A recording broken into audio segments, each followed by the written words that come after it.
Lieutenant James stared at his console screen, his eyes narrowing at the strange energy readings flashing across it.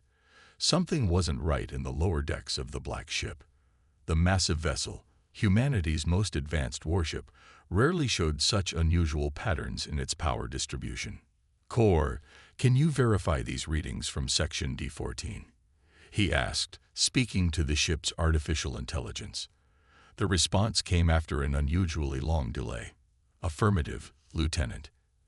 Energy fluctuations detected in Section D14 through D17. Analysis suggests unauthorized power draw. Current deviation, 13.7% above normal parameters." James frowned. Kaori never took this long to respond. The AI was capable of processing millions of calculations per second. Any delay meant something was interfering with its systems. He tapped his wrist communicator. "Lieutenant James to Security Chief Miller." "Miller here," came the gruff response. "Let me guess, you're seeing it too." "The power fluctuations." "Yes, sir, but there's more." James switched screens, pulling up crew location data. "We have 3 crew members who aren't showing up on internal sensors. They were last logged in Section D16 about 2 hours ago." There was a pause on the other end. Names: Technician Roberts, Engineer Phillips, and Medical Officer Garcia. They were scheduled to perform routine maintenance on the quantum containment cells. The quantum containment cells. James felt a chill run down his spine. Those cells held specimens from their last encounter with the alien fleet, dangerous creatures that had nearly overwhelmed 3 human colonies before the black ship had intervened. "Meet me at security control," Miller ordered. "And James, bring your combat gear." The walk to security control took James past several of the ship's massive viewport windows. The stars streaked by in endless lines of light as they traveled through hyperspace. Normally, the sight calmed him. Today, it only reminded him how far they were from any help. Security control was a hive of activity when he arrived. Chief Miller stood at the central command table, surrounded by holographic displays showing various ship sections. Red warning indicators flashed across several decks. "Look at this," Miller said as James approached. He gestured to one of the displays. "Power consumption in the containment sector has increased by 27% in the last hour. Environmental controls are showing temperature drops in adjacent sections, and now we have 3 missing crew members." "Could it be a malfunction?" James asked, though he already knew the answer. Miller shook his head. "Core ran 4 diagnostic suites. The readings are real." He pulled up another display. "But here's what worries me most. Look at the quantum signature readings from the containment cells." James studied the data and felt his blood run cold. The normal orderly patterns of quantum containment fields showed subtle but distinct disruptions, like something was testing them, learning from them. "Sir," a young security officer called from her station. "Message from Medical Bay. They've lost contact with their team in Section E12. Miller's face hardened. "How many?" "2 more, sir.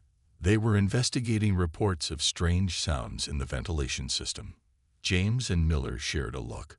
They both knew what this meant. If the containment cells were failing, if something had gotten out. "Sound general quarters," Miller ordered. "Lock down all sections between D14 and E15. I want security teams in full combat gear at all access points." He turned to James. "You're with me. We need to get to the containment sector before." A deep, reverberating alarm cut through the air. Red emergency lights began flashing throughout security control.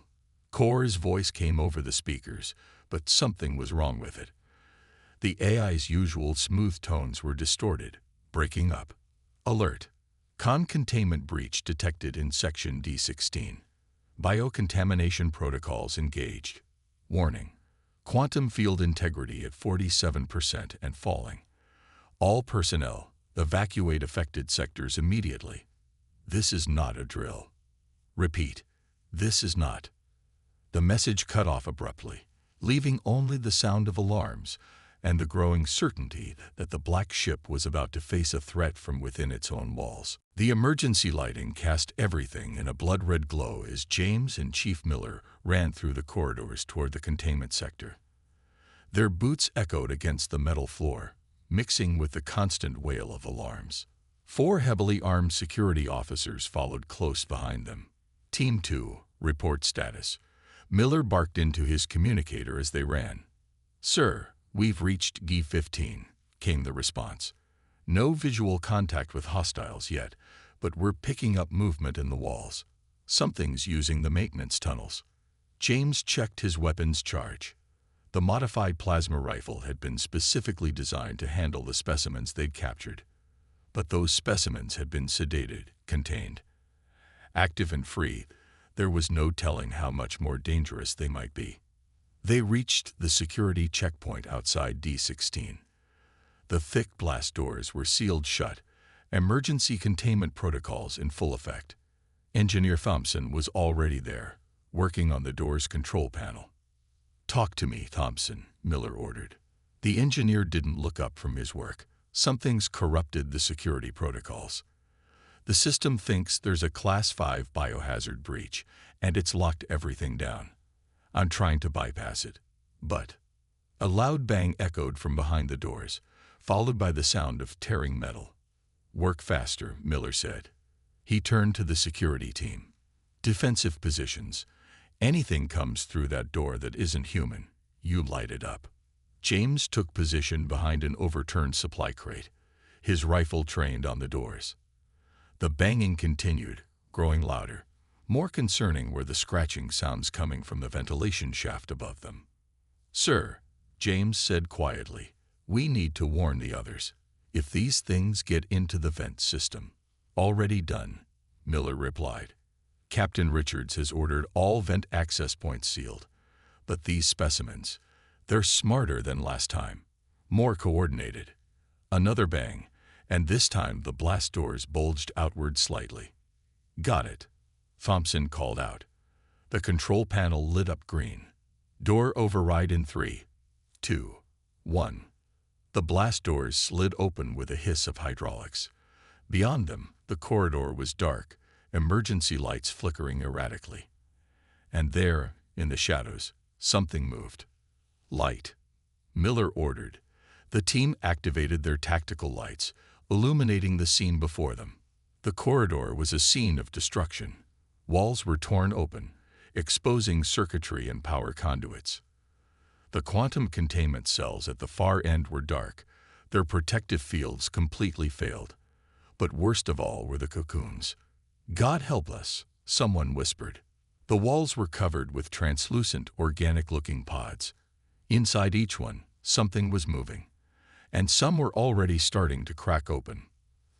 Thompson, Miller said, his voice steady despite the situation.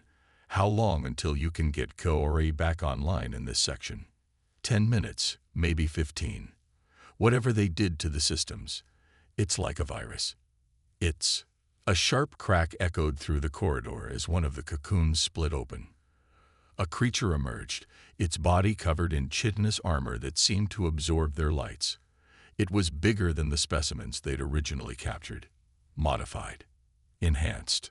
Open fire, Miller shouted.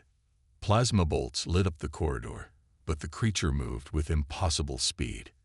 It leaped to the ceiling, then the walls, avoiding their shots. More cocoons began to crack. Fall back, Miller ordered. Thompson, seal the doors.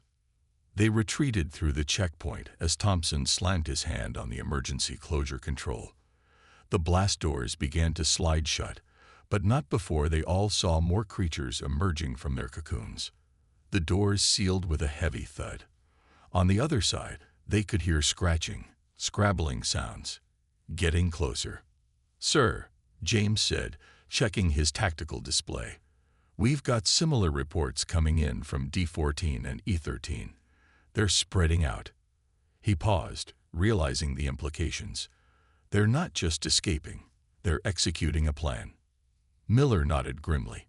Get me the captain. We need to implement Protocol Omega. Now, Captain Richards stood at the bridge's tactical display. her face illuminated by the holographic map showing the spread of red warning indicators across the ship's lower decks. Around her, bridge crew worked frantically at their stations, trying to contain the growing crisis. "Give me a status update," she ordered, her voice calm despite the situation. Medical Officer Wells spoke first through the command channel. 23 injured so far, ma'am. 8 critical. These creatures, they're not just attacking randomly. They're targeting specific systems and personnel. Confirmed, Thompson added from engineering. They've hit 3 power distribution nodes already. Whatever these things are now, they understand our ship's systems.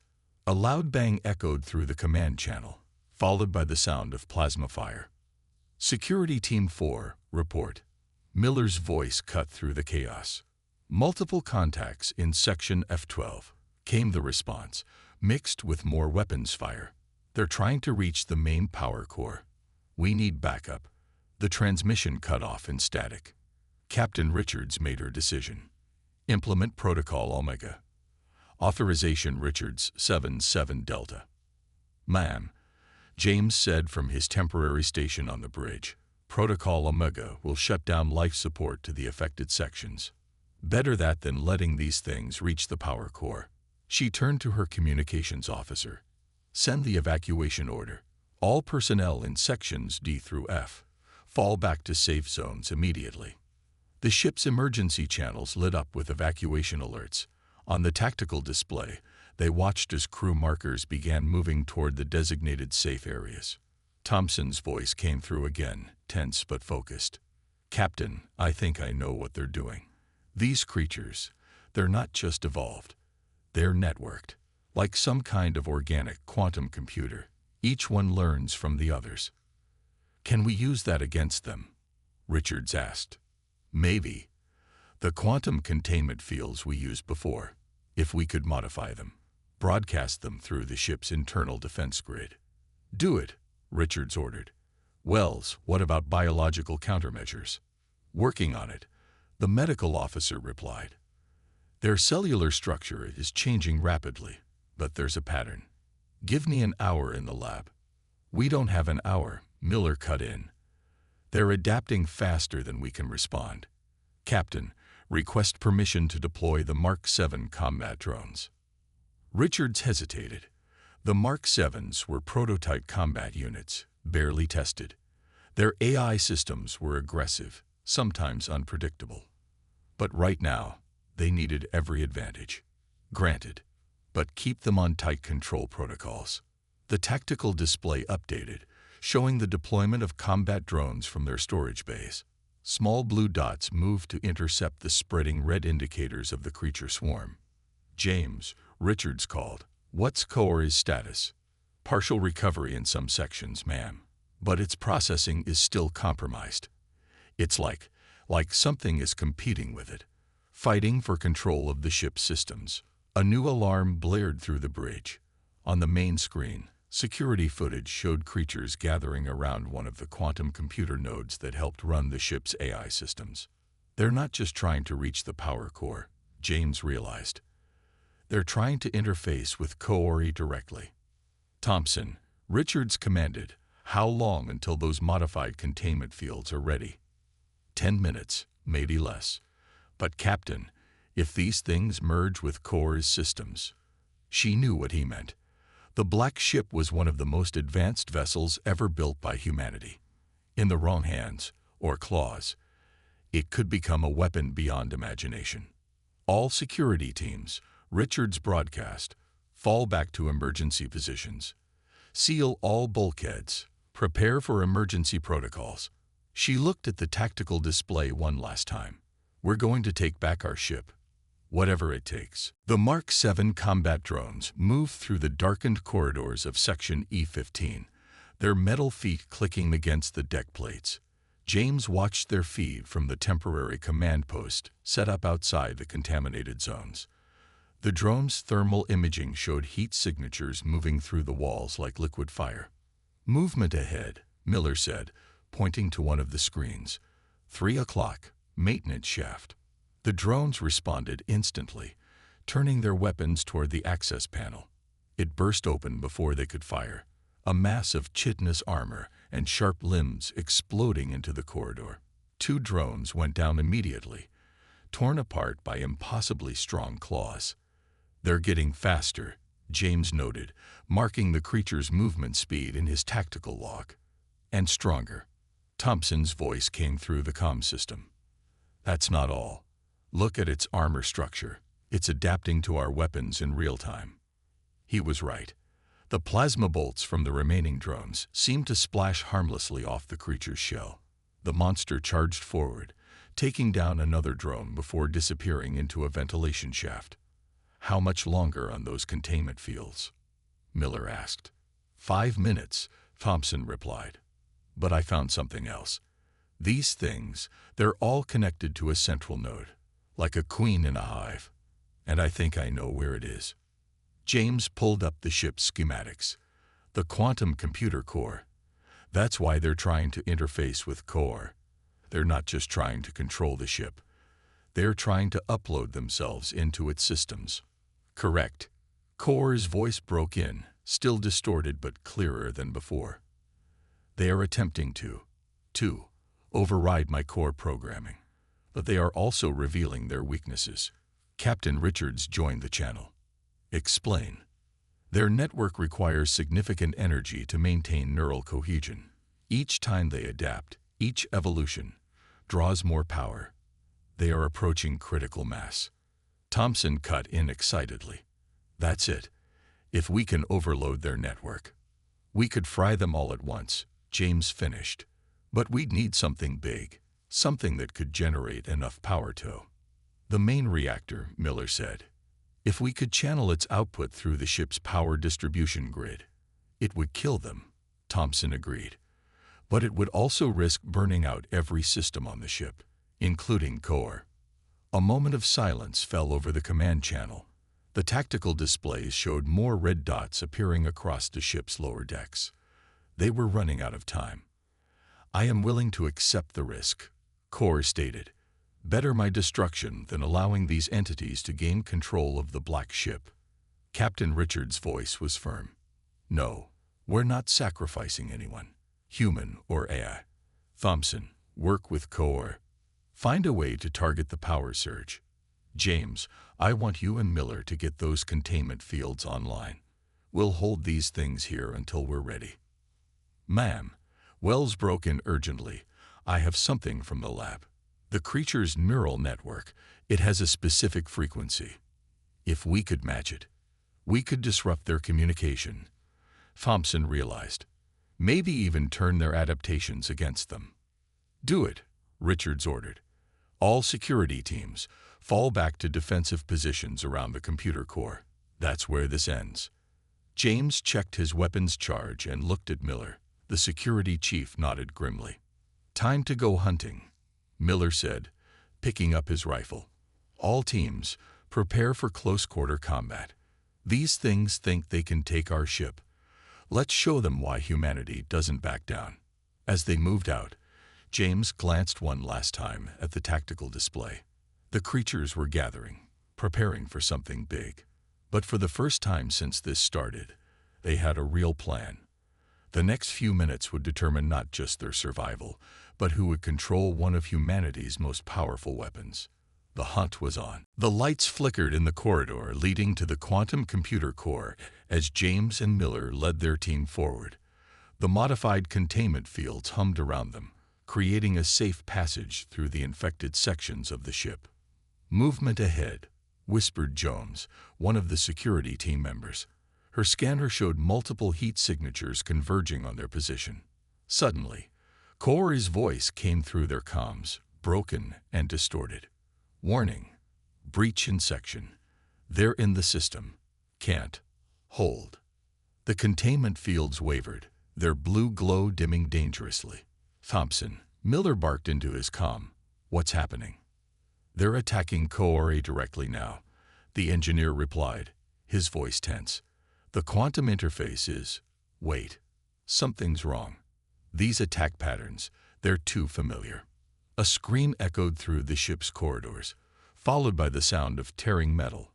James raised his weapon as shadows moved in the darkness ahead. Multiple contacts. Jones called out. They're coming from all directions. The creatures emerged from the shadows, but something was different about them now. Their movements were more coordinated, almost military in precision. They didn't attack randomly like before. They were using tactics. Fall back to position, Beta. Miller ordered as plasma fire lit up the corridor. The creatures moved with impossible speed, dodging most of the shots. James fired his weapon, scoring a direct hit on one of the larger specimens. Instead of dropping, it simply reformed its armor and kept coming. "Sir," James called to Miller, "look at their movement patterns. They're not just coordinated, they're using our own combat formations." Miller's eyes widened in realization. "Thompson, check the crew logs. Focus on missing personnel." There was a moment of silence on the comm. Then Thompson's voice came back, horrified. "The missing crew members, their neural patterns, these things aren't just copying our ship's systems. They're absorbing our people's knowledge, their memories." A new voice cut through their comms. Dr. Wells from the lab. "Captain, I finished analyzing the latest samples. These creatures, they're not just evolving anymore. They're incorporating human DNA into their structure. They're becoming hybrids." The implications hit James like a physical blow. These things weren't just trying to take over the ship, they were trying to become them. "All teams, fall back," Captain Richards ordered through the command channel. "New plan. Thompson, how close are you to that power surge modification?" "Almost there, but..." His voice cut off as an explosion rocked the ship. Thompson, report," Richards demanded. Static filled the channel for a moment before Thompson's voice returned, weaker now.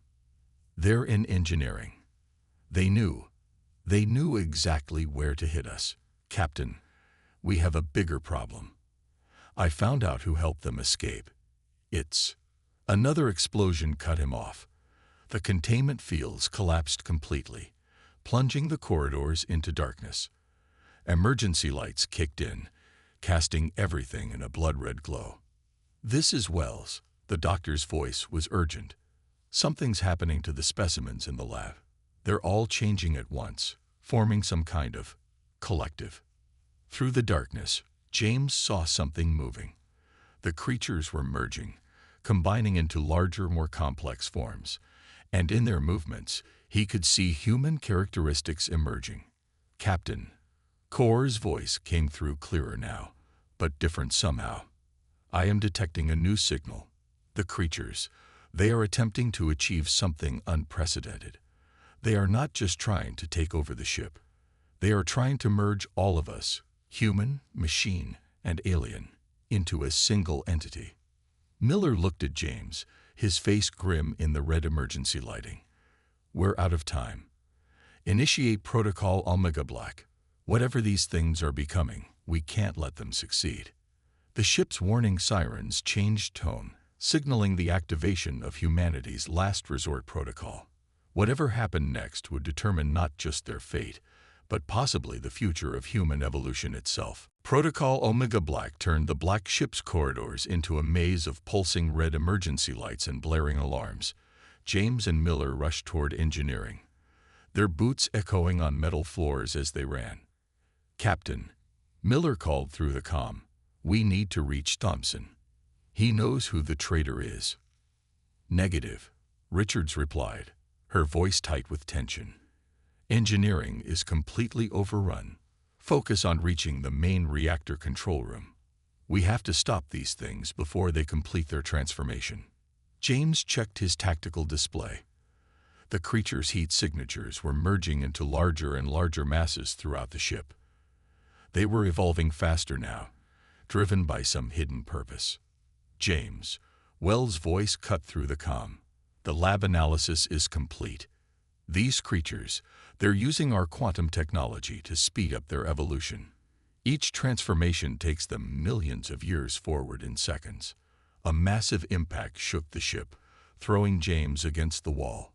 Through a nearby viewport, he saw something impossible. The creatures that had merged in the outer sections were changing the ship itself, transforming the hull into some kind of hybrid organic mechanical structure. Core, Captain Richards called. Status report. The AI's response was different now, almost emotional. Captain, they're in my systems. I can feel them. They're trying to show me something. A vision of unity, evolution. But there's something wrong. Something hidden beneath the surface. Hold on, Core, Richards commanded. Fight them. They reached the reactor control room to find Thompson slumped against a console, wounded but alive. Blood trickled from a cut on his forehead, but his eyes were clear and focused. The traitor, he gasped as Miller helped him up. It's Walker. He's been working with them since we first captured the specimens. He believes, he thinks they're the next step in human evolution. A slow clap echoed through the room. From the shadows emerged Walker, but he was changed. His skin had a metallic sheen, and his eyes glowed with an inner light. Parts of his body were transforming, becoming something neither human nor alien. Not the next step, Walker said, his voice resonating strangely. The final step. The perfect fusion of organic and machine. No more war. No more division. Unity through evolution. Unity. Miller spat. You're destroying everything that makes us human. Walker smiled, his teeth now metallic and sharp. Humanity is just a step on the ladder, Chief. These beings showed me the truth. They'd done this before, on countless worlds. Absorbing, evolving, perfecting. And now it's our turn. James raised his weapon, but Walker moved with impossible speed, knocking it aside. The transformed human's arm morphed into a writhing mass of tentacles and circuitry. It's too late to stop it, Walker said. The changes are already beginning. Soon, the black ship will become a seed, a genesis point for a new form of life. Suddenly, Corey's voice rang out, stronger than before. Analysis complete. Captain, I understand their true purpose now. They don't want evolution. They want to use our quantum technology to force their own version of perfection on all life in the galaxy. They're not creating unity. They're eliminating choice itself. Now, James, Thompson shouted. James slammed his hand down on the reactor controls, activating the modified power surge they'd prepared. Energy coursed through the ship's systems, carrying with it the disruption frequency Wells had discovered. Walker screamed, his transformed body convulsing. Throughout the ship, the merged creatures began to destabilize. But as James watched the energy readings spike, he realized they had a new problem. The surge is too strong, he shouted. It's going to overload the reactor. They had stopped the invasion, but at what cost? The black ship's heart was about to tear itself apart, and they were running out of options. Warning lights flashed across every console in the reactor control room as the black ship's power core approached critical levels. The disruption frequency was working. The hybrid creatures were breaking down throughout the ship, but the cost would be catastrophic. We need to shut it down, Miller shouted over the alarms. We can't, Thompson replied, his hands flying over the controls. The surge has created a feedback loop. If we stop it now, the creatures will stabilize and recover. Walker laughed from where he lay on the floor, his partly transformed body still convulsing. You've lost either way.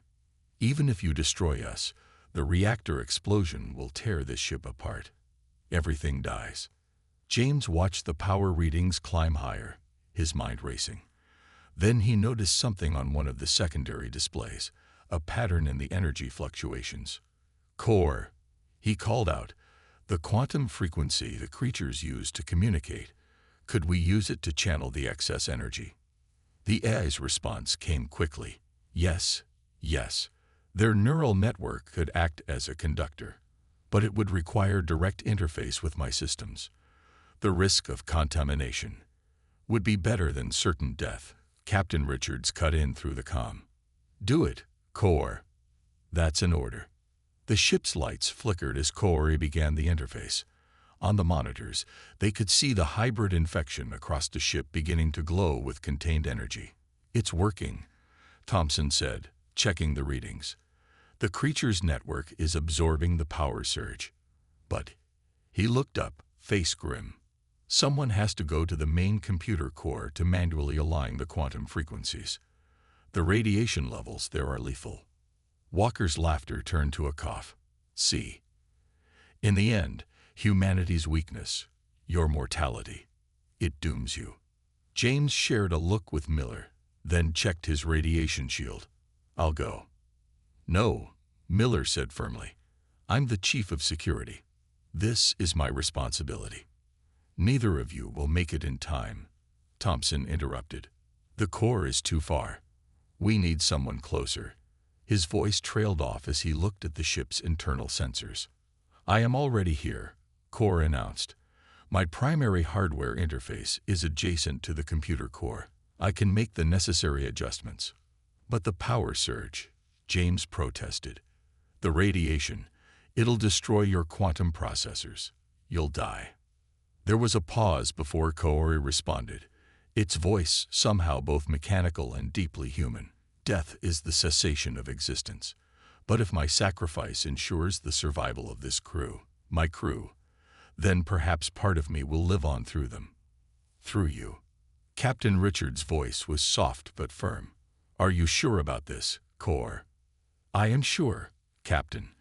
It has been an honor to serve with humans. You are not perfect, but your imperfection is what makes you extraordinary. Your capacity to choose, to sacrifice, to evolve on your own terms, that is true perfection." The ship shuddered as Kaori began the final sequence. Throughout the black ship, the hybrid infections began to disintegrate, their stolen energy being channeled back into the ship's systems. Walker screamed one final time as his transformations reversed, leaving him human and unconscious on the deck. "Quantum frequencies aligned," Core announced, its voice beginning to break up. "Power surge contained. Ship systems stabilizing. Crew safety guaranteed." I. The AI's voice faded into static, then silence. Throughout the ship, the emergency lights dimmed, then returned to normal as auxiliary systems came online. "Core," James called out. "Core, respond." Only silence answered. Thompson checked his console, his movements gentle, almost reverent. "The AI core is offline," he reported quietly. "Its quantum processors they're gone." Captain Richard's voice came through the comm, steady despite the loss. "All hands, this is the captain. The threat has been contained. The black ship is secure." She paused for a moment. "Remember this day. Remember that victory sometimes comes at a great cost. And remember Core, who proved that humanity isn't just about being human. It's about the choices we make and the sacrifices we're willing to accept for each other." James looked out the viewport at the stars beyond. The black ship had survived, but it felt emptier now, quieter. They had faced the next step in evolution and chosen to remain themselves, but the price of that choice would stay with them forever. In the distance, their destination star burned bright, calling them home.